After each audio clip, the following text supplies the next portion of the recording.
हाय। हम लोग UP police का प्रैक्टिस सेट देख रहे हैं, ठीक है। हम लोग पांच पांच क्वेश्चन देख चुके हैं। अच्छा अच्छा क्वेश्चन है, ठीक है। और यह क्वेश्चन है कि मैक मोहन रेखा का उल्लेख भारत के साथ किस देश के संबंध के संदर्भ में किया जाता है, ठीक है। इसका कहने का अर्थ है कि जो मैक मोहन रेखा खींची गई है, एक तो भारत है, एक बता दिया है कि एक भारत है। दूसरी रेखा दूसरा देश कौन सा है जिसके बीच में मैक मोहन रेखा खींची गई है, ठीक है। तो हमें यह पता करना है। पहले ये पता करते हैं कि मैक मोहन रेखा खींची क्यों गई थी, ठीक है। देखिए, सन 1914 ईस्वी में 1914 में एक समझौता हुआ था, शिमला समझौता। शिमला समझौता, ठीक। अब शिमला समझौता में शिमला कन्वेंशन, शिमला समझौता में तीन देशों ने भाग लिया। ब्रिटिश, भारत, चीन और तिब्बत, ठीक है। ब्रिटिश भारत की तरफ से सर हेनरी मैकमोहन मोहन ने हिस्सा लिया। चीन की तरफ से चीन का प्रतिनिधि, और तिब्बत की तरफ से तिब्बत का प्रतिनिधि,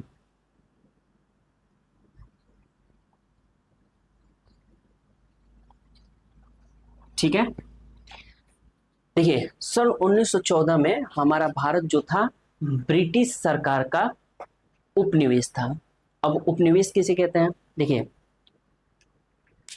वह क्षेत्र जिस पर किसी अन्य देश के लोग आकर बस जाते हैं और वहां के संसाधनों पे, वहां के लोगों पे और वहां के शासन पे नियंत्रण स्थापित कर लेते हैं, तो वह क्षेत्र उपनिवेश कहलाता है। जैसे मान लीजिए कि यह देश कोई ए है, ठीक है, और यह देश कोई बी है, ठीक। अब बी के देश के लोग देश ए पे आके बस जाते हैं। यहाँ के क्षेत्र, यहाँ के संसाधनों पे, यहाँ के लोगों पे और यहाँ के शासन पे नियंत्रण स्थापित कर लेते हैं। तो जो देश ए है, बी का उपनिवेश कहलाएगा, ठीक। थोड़ी सी आम भाषा में समझिए। मान कह लीजिए ये घर तो मेरा ही है, ये मेरा घर है, और यहाँ के संसाधन भी मेरे हैं, ठीक है। और यहाँ पे जो रूल लागू होता है वो मेरा लागू होता है, ठीक है। अब मैंने कर लिया विवाह, आ गई मेरी पत्नी, ठीक। अब आते ही वो क्या करेंगी? सारे संसाधनों पर कब्जा, सारा रूल वो बनाएंगी। अब क्या हो जाएगा? ये मेरा घर, अब ये मेरा घर मेरी पत्नी का क्या हो जाएगा? उपनिवेश हो जाएगा, ठीक है। समझ में आ गया? भारत 1914 में ब्रिटिश का उपनिवेश था, इसलिए भारत को ब्रिटिश भारत के नाम से जाना जाता है, ठीक है ना। अब देखिए, जो ब्रिटिश सरकार थी, उसे भारत में कुछ डेवलपमेंट भी करने थे, उसे अपनी सीमाओं की सुरक्षा भी करनी थी। तो वो अपनी सीमाओं की सुरक्षा तो तब करेगा जब उसे पता होगा कि हमारी सीमा कहाँ तक है। वो डेवलपमेंट तब करेगा जब उसे पता होगा कि हमारा एरिया कहाँ तक है। मान लीजिए, जैसे मान लीजिए कि ये बहुत सारा खेत है, ठीक है। ये खेत है, ये ऐसे ऐसे ऐसे, ठीक है, खेत है। इसमें से मेरा भी हिस्सा है, ठीक है। अब मुझे बनाना है घर, ठीक है, फार्म हाउस बनाना है, ठीक है। फार्म हाउस बनाने के लिए पहले मुझे पता तो चलना चाहिए कि मेरी बाउंड्री कहाँ है। पता चला कि मैं यहाँ यहाँ ये ऐसे सब बना लिया, फिर जिसका है वो लाठी डंडा लेके आ गया, ठीक है। तो पहले मुझे पता तो चलना चाहिए कि मेरा कहाँ तक है। तो 1914 ईस्वी में कन्वेंशन हुआ, शिमला समझौता, जिसके तहत सबसे पहले तिब्बत को देखा गया कि तिब्बत कितने में है, ठीक है। तिब्बत को दो भागों में बांटा गया, ठीक। थोड़ा सा हम लोग फिगर बनाएंगे तब समझ में आएगा।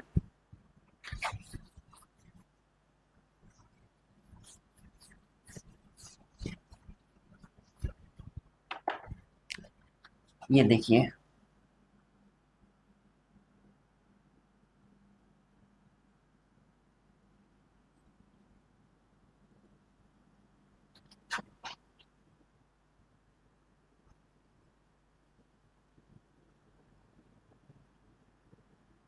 ठीक है, ये देखिए, सबसे पहले तो तिब्बत की सीमा निर्धारित की गई, और तिब्बत को उस समय दो भागों में बांट दिया गया।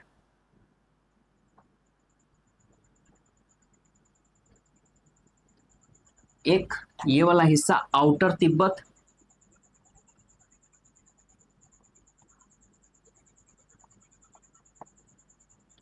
आउटर तिब्बत, और ये वाला हिस्सा, ये दो पार्ट था, ठीक है, इसे इनर तिब्बत,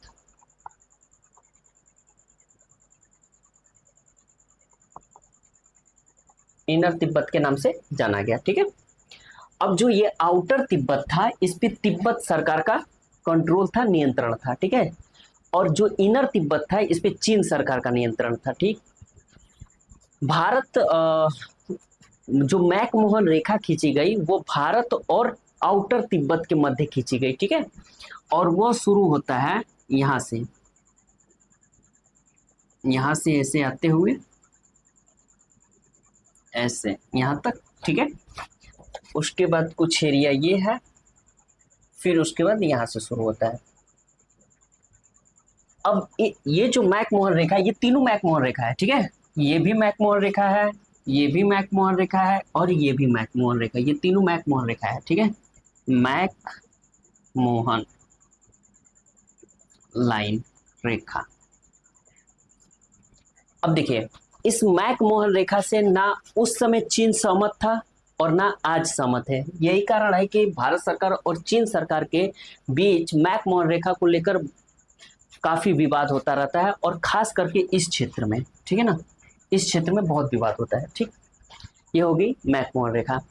एक और रेखा है, थोड़ा सा उसको भी समझ लीजिए, जिसे रेड क्लिफ के नाम से जाना जाता है। रेड क्लिफ वो पाकिस्तान और भारत के बीच में खींचा गया था, पश्चिमी पाकिस्तान और पूर्वी पाकिस्तान के बीच में। ये देखिए, 1947 में रेड क्लिफ खींचा गया था, 1947 में रेड रेड क्लिफ। ठीक है, रेड क्लिफ रेखा खींची गई थी। वो पूर्वी पाकिस्तान, ये वाला हिस्सा पश्चिमी पाकिस्तान के नाम से जाना जाता था, और ये वाला हिस्सा जो आज बांग्लादेश के नाम से जाना जाता है, उसे उस समय पूर्वी पाकिस्तान के नाम से जाना जाता था। ठीक है ना, तो पाकिस्तान और भारत के मध्य रेड क्लिफ रेखा खींची गई थी।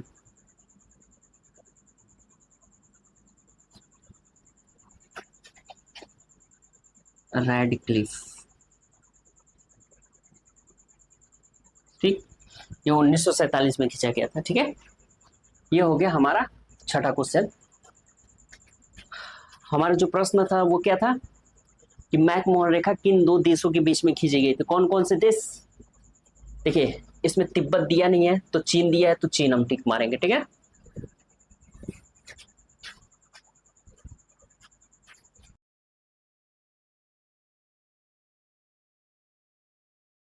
एक चीज और देख लीजिए थोड़ा सा। देखिए, ये जो चीज है, ये वाला जो एरिया है और ये वाला जो एरिया है, ये चीन के कब्जे में है। ठीक है ना, ये ये वाला एरिया चीन के कब्जे में है, जिसे अक्साई चीन, अक्साई चीन के नाम से जाना जाता है। ठीक है, और ये जो लाइन है, इसे line of control, LOC, line of control, line of control के नाम से जाना जाता है। और ये जो एरिया है, ये पाकिस्तान के कब्जे में है, जिसे POK कहा जाता है, पाकिस्तान ऑक्यूपाइड कश्मीर,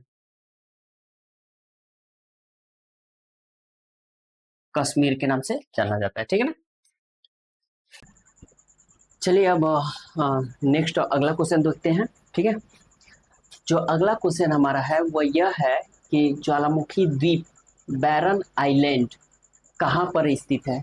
ज्वालामुखी द्वीप, ज्वालामुखी द्वीप बैरन आइलैंड कहाँ पे स्थित है। ठीक है ना, सबसे पहले हम ये जानेंगे कि ज्वालामुखी किसे कहते हैं, उसके बाद हम ये जानेंगे कि ज्वालामुखी द्वीप किसे कहते हैं, ठीक है ना। देखिए, भूपृष्ठ पर स्थित, मान लीजिए कि यह भूपृष्ठ है, ठीक है ना। भूपृष्ठ पर स्थित वह छिद्र या दरार जिससे भूगर्भ के, भूगर्भ मतलब पृथ्वी के अंदर, भूपृष्ठ मतलब पृथ्वी का सतह, ऊपरी सतह, ठीक है ना। भूपृष्ठ पर स्थित वह छिद्र या दरार जिससे भूगर्भ के, पृथ्वी के अंदर के तप्त पदार्थ जैसे मैग्मा और विभिन्न गैस या चट्टानी टुकड़े उद्गारित होते हैं, उसे ज्वालामुखी कहते हैं। भूपृष्ठ पर स्थित वह छिद्र या दरार जिससे भूगर्भ के तप्त मैग्मा, गैस, चट्टानी टुकड़े उद्गारित होते हैं, उसे ज्वालामुखी कहते हैं, ठीक है।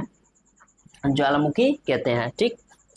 अब देखिए, जो ज्वालामुखी होते हैं वो कई प्रकार के होते हैं।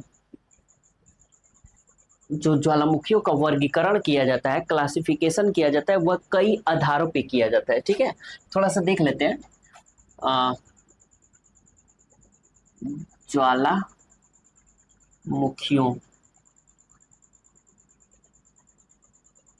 का वर्गीकरण, वर्गीकरण, ठीक है। वर्गीकरण, क्लासिफिकेशन ऑफ वोल्केनो।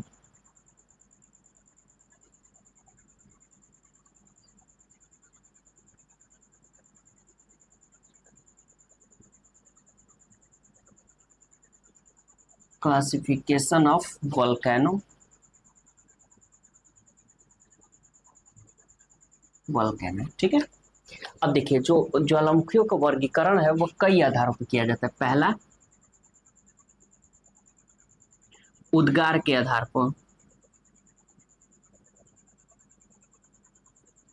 पर,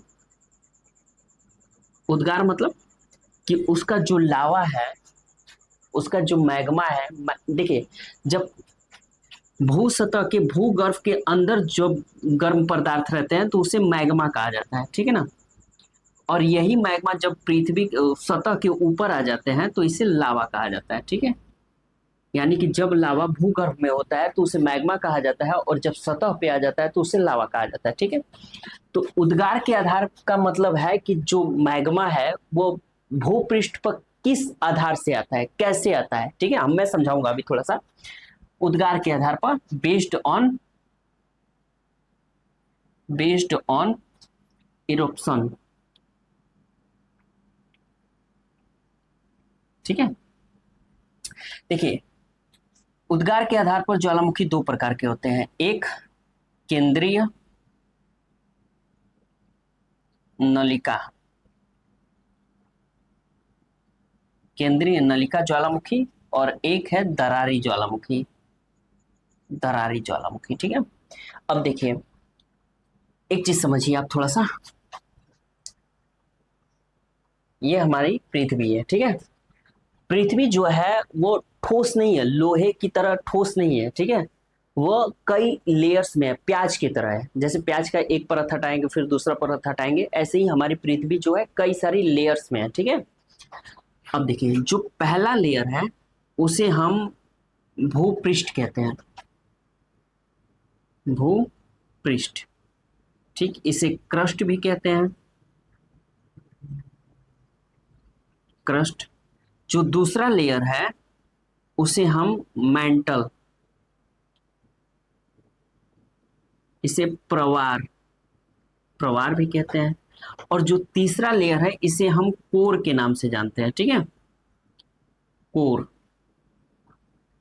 ठीक। अब कोर होता है दो प्रकार का, आउटर और एक इनर, ठीक। अब देखिए, ये जो भूपृष्ठ है ये ठोस है, सॉलिड है, ठीक है। लेकिन मेंटल जो है ये लिक्विड फॉर्म में है, ये द्रव्य अवस्था में है, ठीक है। अब देखिए, ये जो भूपृष्ठ है वो भी लगातार नहीं है, वो टूटी टूटी है, ठीक है, टुकड़ों में बटा हुआ है, ठीक है। जैसे मान लीजिए कि इसको अगर ऐसे काट के हम पृथ्वी को सीधा कर देते हैं, तो पृथ्वी को यदि हम ऐसे सीधा कर देते हैं, ठीक है, तो सबसे ऊपर हो गया भूपृष्ठ, ठीक है, भूपृष्ठ। उसके बाद ये हो गया मेंटल, मेंटल, ठीक है। उसके बाद ये हो गया कोर।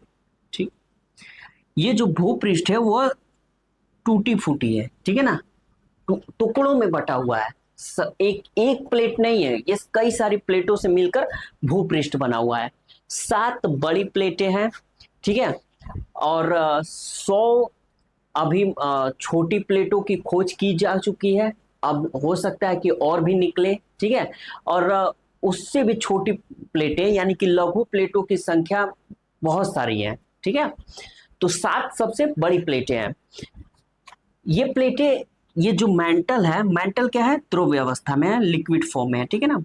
तो ये जो प्लेटें हैं मेंटल पे क्या करती हैं, तैरती रहती हैं, ठीक। जैसे आप समझिए थोड़ा सा, मान लीजिए कि ये आप एक बाउल है और आपने इसमें दूध रखा हुआ है, ठीक है। गर्म करके आपने रख दिया है, कुछ देर बाद क्या होगा कि इस बाउल, इस दूध के ऊपर साड़ी ऐसे जम जाएगी, ठीक है ना। साड़ी जम जाएगी, ठीक। अब इसको आप खौलाइए, ठीक है। खौलाने के बाद ये टुकड़ों में बढ़ जाएगी साड़ी, और कभी उधर कभी इधर वो तैरती हुई मिलेगी, ठीक है ना। तो ऐसे ही क्या होता है कि जो मेंटल है वो बहुत गर्म है, ठीक है ना, गर्म लावा है। और ये जो गर्म लावा है वो कभी चैन से नहीं रहता, वो खौलता रहता है, ठीक है ना। खौल के कभी क्या करेगा, प्लेट को आगे ढकेलेगा, कभी प्लेट को पीछे ले आएगा, ठीक। तो इसके कारण क्या होता है कि प्लेटों में गति होती है, प्लेटों में गति होती है। अब कौन सी गति होती है थोड़ा सा समझना पड़ेगा ना। हम्म, इसको हटा दूं थोड़ा सा, मैं बाद में हम लोग देखेंगे ना। प्लेटों की गतियां, प्लेटो,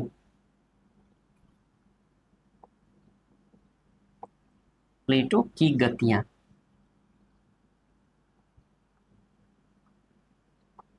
ठीक। Motion, motion of earth, plate, sorry, plates, plates. अब देखिए, जो प्लेटों की गतियां हैं वो 3 प्रकार की होती हैं। एक होता है अभिसारी गति, अभिसारी गति, कन्वर्जन,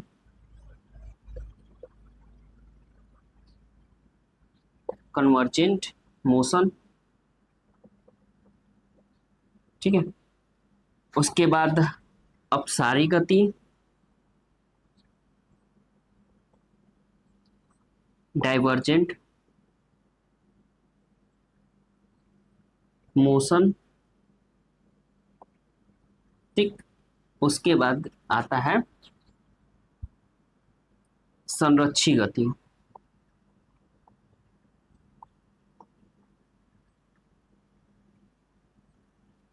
ट्रांसफॉर्म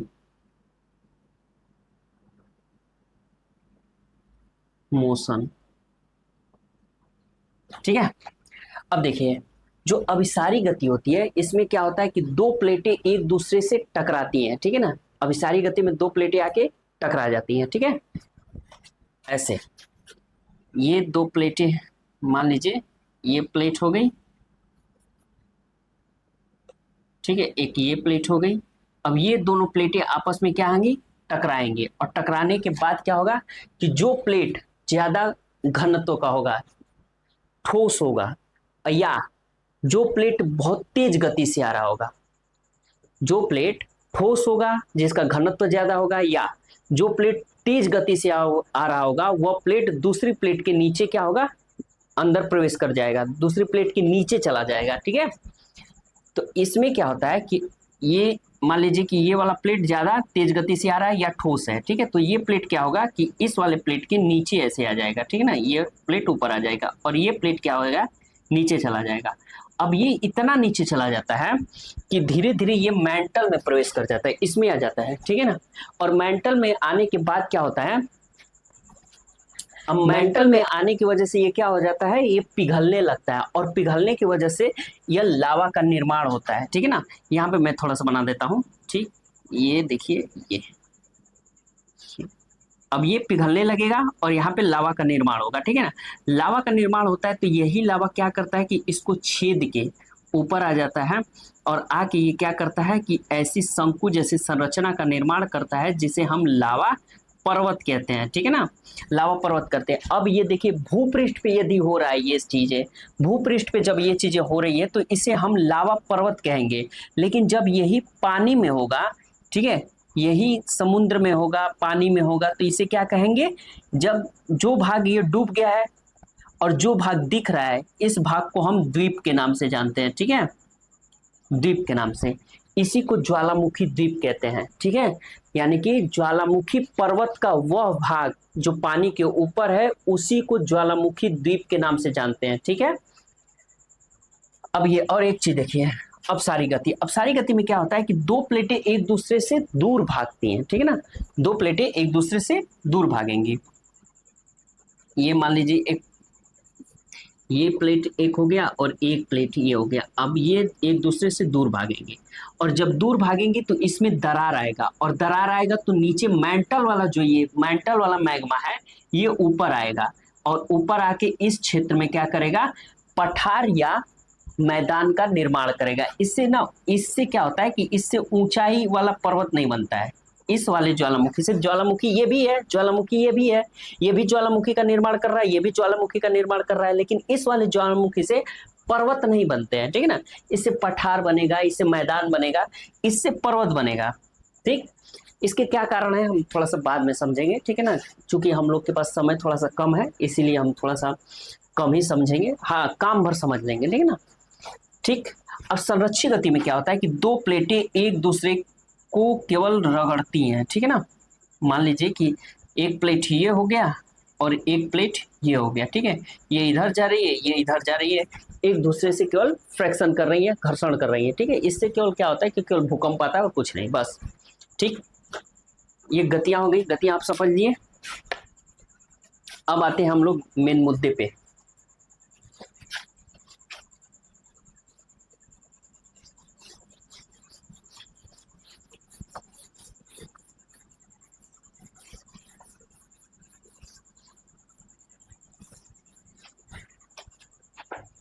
उद्गार के आधार पर हमने बता दिया कि लावा कैसे कैसे निकलता है। दो तरह से लावा निकलता है, एक एक केंद्रीय नलिका के सहारे निकलता है और एक दरार के सहारे निकलता है, ठीक है ना।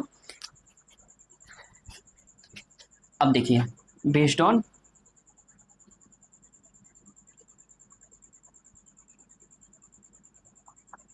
इरप्शन, ठीक है, इरप्शन, बेस्ड ऑन इरप्शन, ये हम लोग देख चुके हैं। इसको थोड़ा सा मिटा देते हैं। उसके बाद आता है लावा के आधार पर, लावा के आधार पर, ठीक है, बेस्ड ऑन लावा।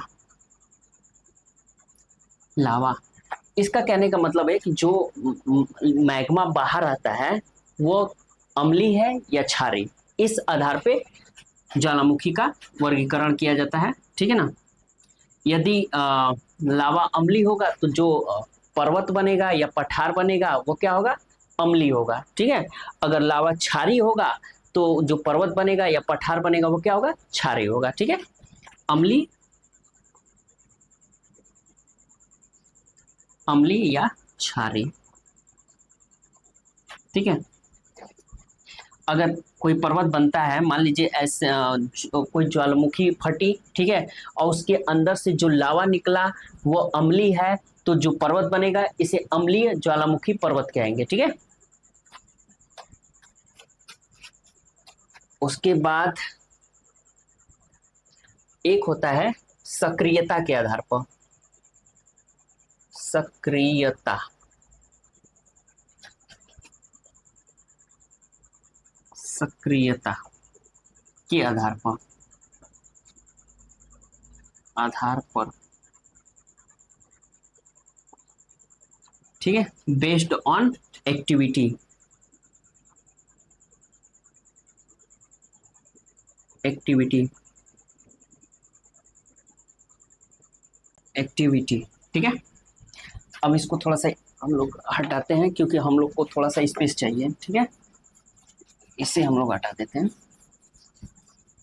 अब देखिए, बेस्ड ऑन एक्टिविटी, ठीक है, सक्रियता के आधार पर जो ज्वालामुखी होती है वो तीन तरह की होती है। एक होता है एक्टिव वोल्केनो, एक्टिव वोल्केनो, सक्रिय ज्वालामुखी, ठीक। एक होता है प्रसुप्त ज्वालामुखी, ठीक है, इसको बोलते हैं डॉरमेंट वोल्केनो, ठीक है, वोल्केनो। उसके बाद मृत ज्वालामुखी,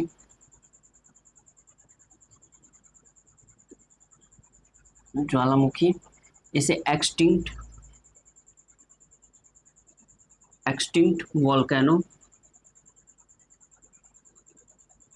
वोल्केनो कहते हैं, ठीक है। अब देखिए, जो सक्रिय ज्वालामुखी होता है, ये क्या होता है कि वह छिद्र या दरार जिससे लगातार लावा या गर्म चट्टानी टुकड़े या गैस निकलती रहती है, उसे सक्रिय ज्वालामुखी कहते हैं, ठीक है ना। वह ज्वालामुखी जिससे लगातार लावा निकलता रहता है उसे सक्रिय ज्वालामुखी कहते हैं।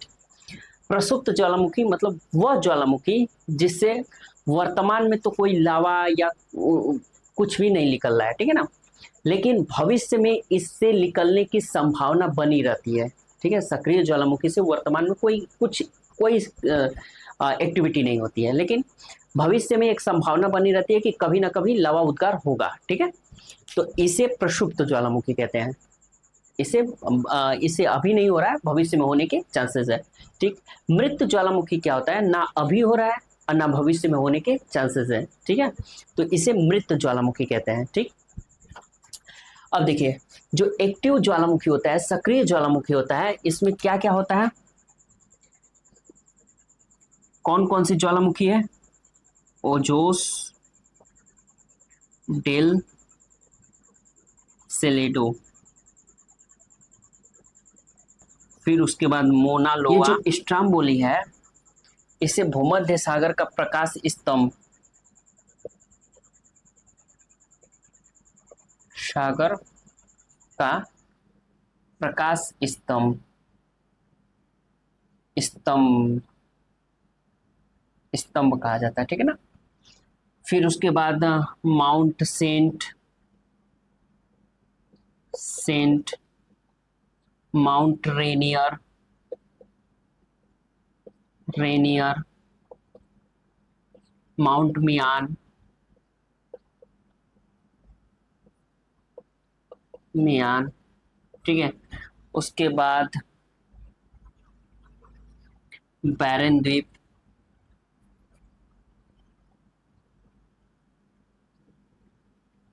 बैरन द्वीप, ठीक। ये सब क्या है, सक्रिय ज्वालामुखी है, ये सारे इंपॉर्टेंट है, ठीक है ना, क्योंकि आपको पूछ सकता है एग्जाम में कि इसमें से कौन सी सक्रिय ज्वालामुखी है या कौन सी प्रक्षुब्ध ज्वालामुखी है, क्या या कौन सी मृत ज्वालामुखी है, ये चीजें पूछ सकता है, ठीक है। अब देखिए, जो प्रक्षुब्ध ज्वालामुखी होती है वो है विशुवियस, क्राकाटोवा,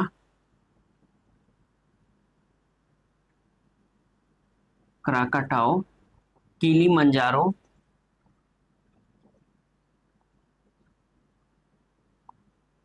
नारकोंडम,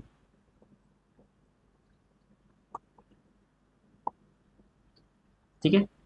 ये देखिए, बैरन द्वीप और नारकोंडम के बारे में हम थोड़ी देर में जानेंगे, ठीक है ना, कि ये क्या है।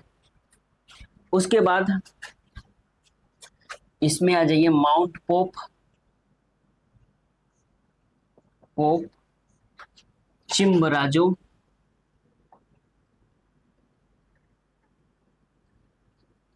देमबंद, फिर उसके बाद कोह ए सुल्तान, कोह ए सुल्तान, ठीक है, कोह ए सुल्तान, ठीक है, ये सारी क्या है, मृत ज्वालामुखी है। ठीक, अब थोड़ा सा हम लोग बैरन द्वीप के बारे में समझते हैं और नारकोंडम के बारे में। ठीक है, इसके लिए हमें इरेज करना पड़ेगा। ठीक है, बस ये याद रखिएगा, जो बैरन द्वीप है वह सक्रिय ज्वालामुखी है और नारकोंडम जो है प्रक्षुब्ध ज्वालामुखी है। ठीक है ना।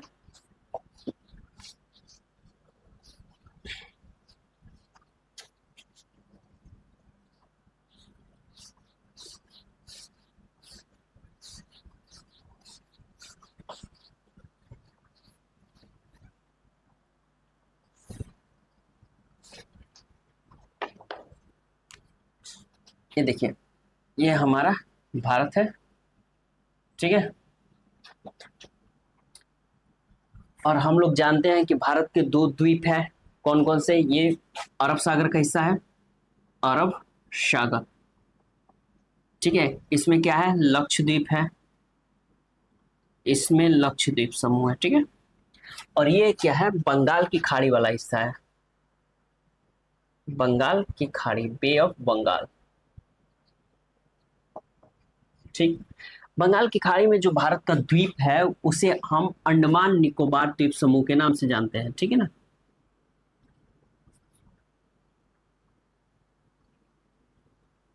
ठीक, अब ये देखिए, इसे हम उत्तरी अंडमान के नाम से जानते हैं, इसे हम मध्य अंडमान के नाम से जानते हैं, इसे हम दक्षिणी अंडमान के नाम से जानते हैं और इसे हम लघु अंडमान के नाम से जानते हैं। ठीक, यहाँ पे एक द्वीप है जिसका नाम है बैरन द्वीप। ठीक है, बैरन द्वीप, और ये बैरन जो द्वीप है वो लघु अंडमान का हिस्सा है। ठीक है ना, लघु अंडमान का बैरन द्वीप जो है लघु अंडमान का हिस्सा है। और जो अंडमान निकोबार द्वीप समूह की राजधानी है जिसे हम पोर्ट ब्लेयर के नाम से जानते हैं, वह कहाँ स्थित है, दक्षिणी अंडमान पर स्थित है। दक्षिणी अंडमान पर पोर्ट ब्लेयर स्थित है, पोर्ट ब्लेयर। ठीक है ना, और यह पोर्ट ब्लेयर से जो बैरन द्वीप है वह 135 किलोमीटर दूर है। ठीक है, अब क्लियर हो गया कि जो बैरन द्वीप है वो भारत के द्वीप समूह अंडमान निकोबार द्वीप समूह के अंडमान द्वीप के लघु द्वीप पर, लघु द्वीप का हिस्सा है। ठीक है, अब एक चीज और देखिए, ये तो हो गया बैरन द्वीप।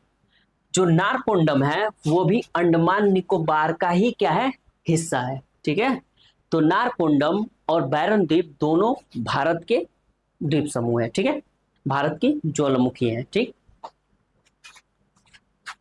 तो जो ज्वालामुखी द्वीप बैरन आइलैंड, बैरन द्वीप कहाँ स्थित है, तो जो बैरन द्वीप है वह हमारे अंडमान निकोबार द्वीप समूह का हिस्सा है, यानी कि वह भारत में स्थित है। ठीक है, ये करेक्ट है।